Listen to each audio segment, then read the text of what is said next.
Hi, I'm Carmen Geddes, and welcome to 10 Sisters TV. We are on step 3 of our EasyPiecing grid videos, and the step videos are literally just a step-by-step through making a project with EasyPiecing grid. There's so many fun options and ways that we can put these projects together, and so hopefully you'll get some good tips and techniques and that are going to help you decide how you want to go about making these projects. If you are new to EasyPiecing Grid, there is a link below this video that takes you to basically a tutorial that just kind of shows you what we're talking about, how we're making these quilts with EasyPiecing Grid. And so the step that I want to talk about right now, step 3, we're kind of talking about how do I want to say this? We're talking about we're ready to sew, and we are kind of planning how we're putting this quilt together. And so I've got 2 panels here of the project that I'm working on. This is the mosaic, which is in the 10 Quilts for 10 Sisters book. And of course, I'm going very scrappy on this quilt. This is our 1.5 inch finished. I have cut out 2-inch squares.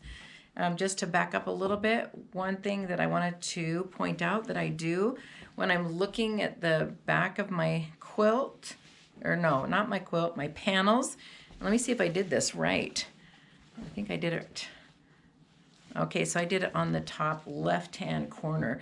So what I've done is I've written with a blue water-soluble the number of the panels. So here's panel 4, this is panel 5. That just helps me keep track because this is very scrappy. And so let's lay out these 2 panels. And so when we are making a quilt, now this in the pattern book, I'll show you the layout for this quilt so you can kind of see. The layout is a 20 panel project.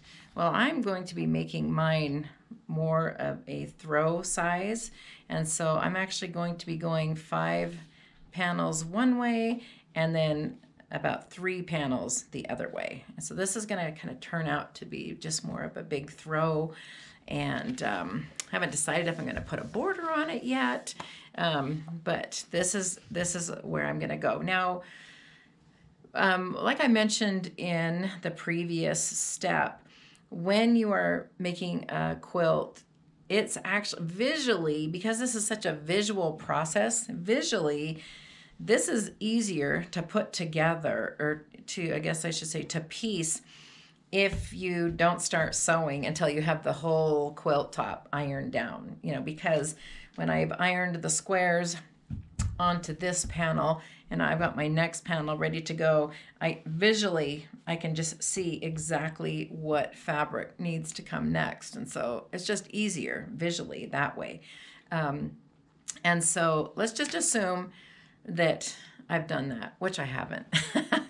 Mine is done more step by step, but it is easier. Now, one thing I will suggest, because sometimes we just want to get started sewing, and so one thing I would say is if you get a panel all ready to go and you just really want to sew, then before you start sewing on this one, get the next panel started. And you could even, if you were going the other direction, you could actually get that panel started. Just because after you sew it, the seam allowances are going to be, taken up, and it's just going to shrink in size, and it's a little harder to match them up and go, wait. Now, sometimes you can just look at it and go, oh, okay, well, it's this one and then this one, this one, this one, but, visually, it's just easier, especially if you are lining up, quilt blocks or chains, things like that. So we've got this. We're all ready to sew.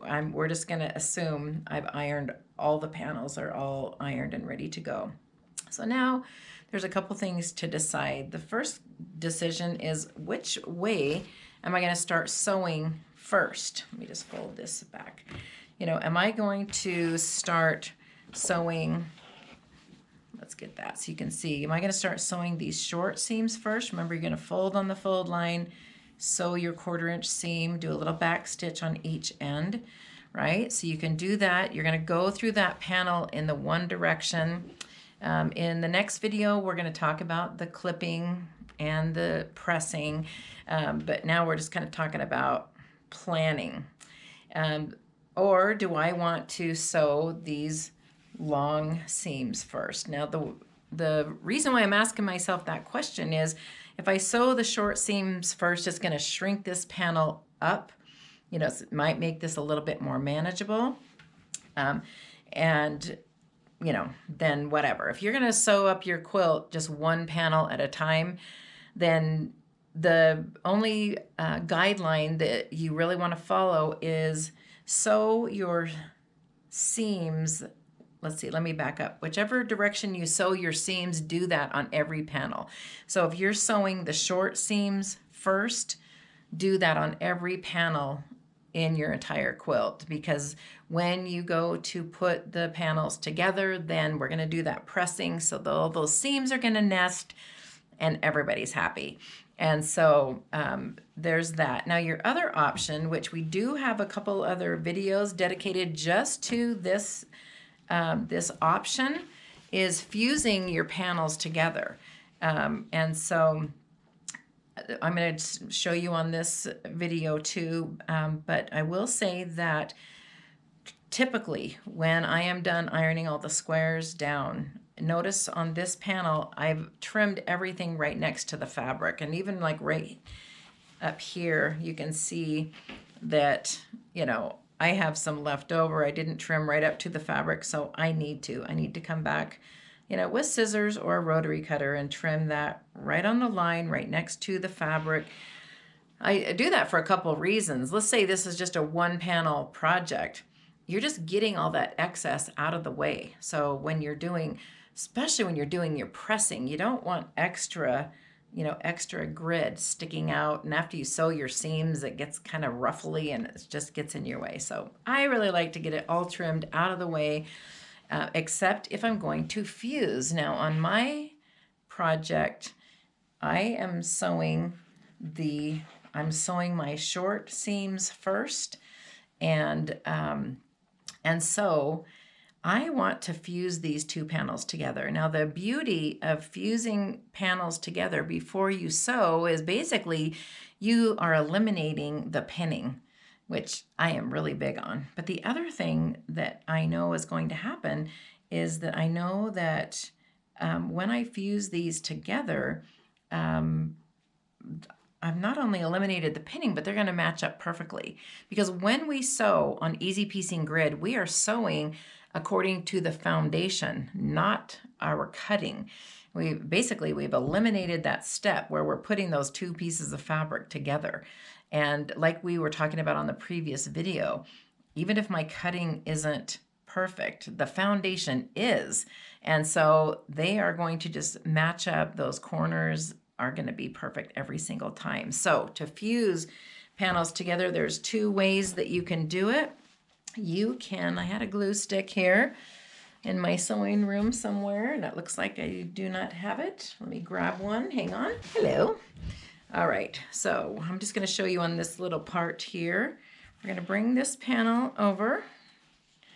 So what I've done on, if I know I'm going to fuse two panels together, then that is where I'm going to leave a little leftover. That's where I'm going to leave this little lip, this little leftover piece. Now, let's say I've accidentally trimmed that off by mistake, and it's like, oh darn, I want to fuse those together. Well, then on my leftover in between the panels, you know, on the outside edge of a panel, I'm going to just cut a little strip of the fusible, and I'm going to make almost like a little band-aid, and I'm going to just fuse it on each side of this, and basically I'm just going to create a lip. So if it's already cut off, you can just create a little lip.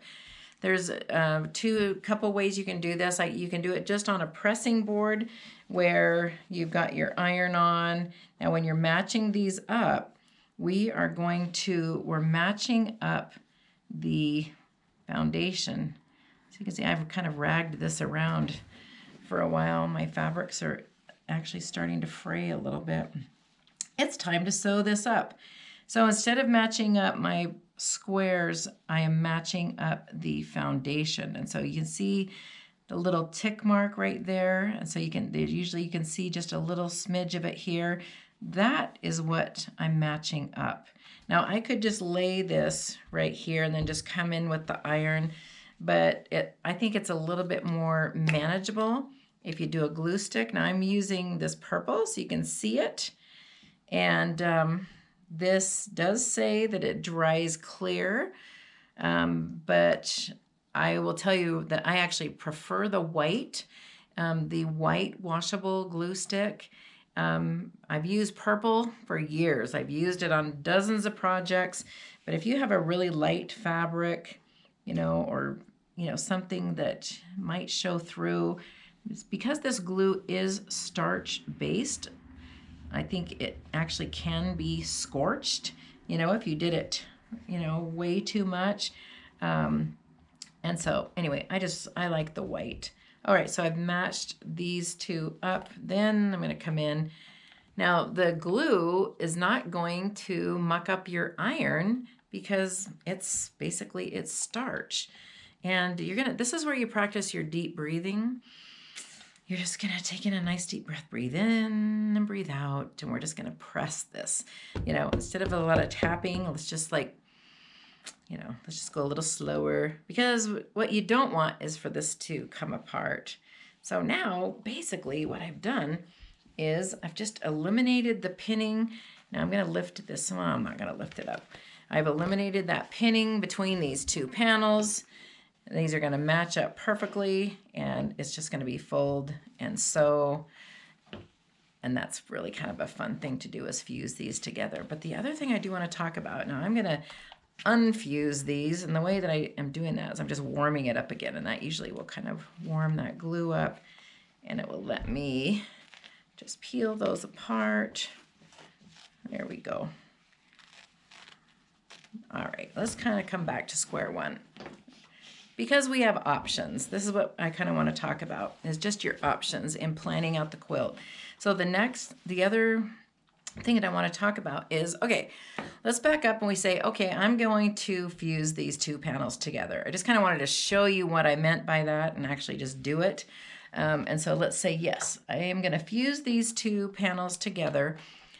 And this is the 1.5 inch finished. It's still a pretty big piece. Now the 2-inch finished panel is even bigger than this.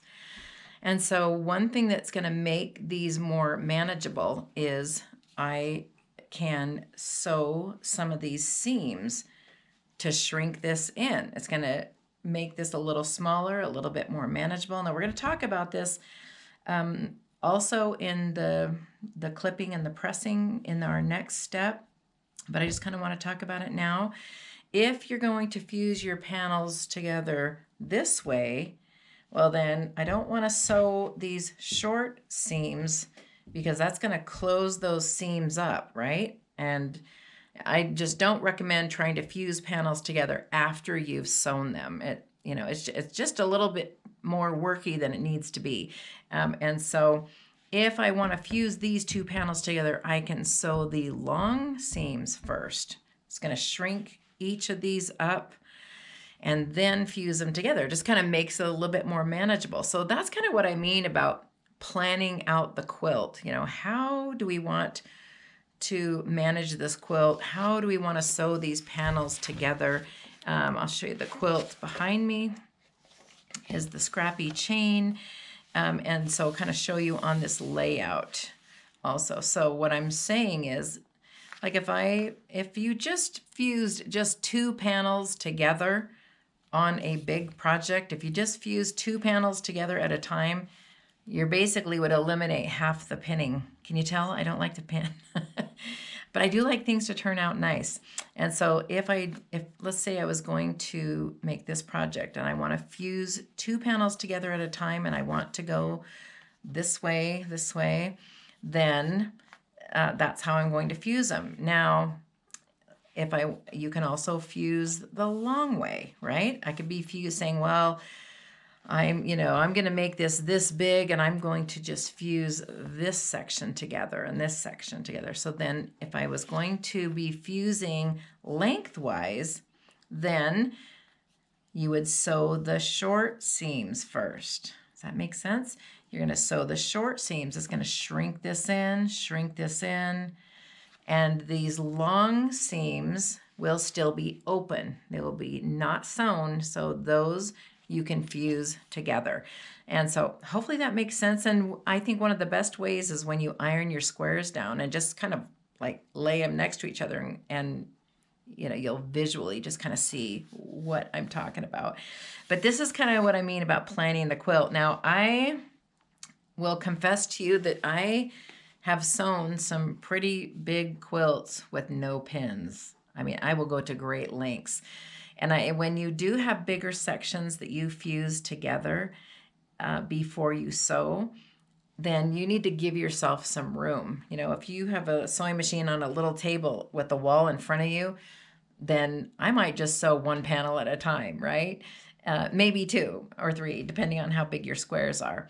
But if I'm doing a bigger project and I have actually fused a lot of panels together to eliminate pinning, well, then I'm going to have my sewing machine, and I'm going to have a nice table in front of me or some space for that quilt top to go. It's pretty fun doing that. But again, fusing panels together is just an option, so don't let me scare you with my fuse the whole quilt together before you sew talk. Fusing panels together, planning out your quilt is totally up to you. This is your project. You are the boss of this quilt. But I will say, if you're doing one of the smaller projects, if you're doing a 2-panel project, a table runner or a wall hanging, well, to me, that makes total sense that you're going to fuse those 2 sections together and just sew that up as one piece. But it's nice to kind of know your options of which way you're going to fuse together and which seams you're going to start sewing first. So check out the other videos on fusing panels together, and join me on our next step, because we're going to be talking about, we're going to get sewing on this quilt, and we're going to do some clipping and pressing. So check us out at 10sisters.com if you're new to EasyPiecing Grid, and thanks so much for watching, and we'll see you on the next video.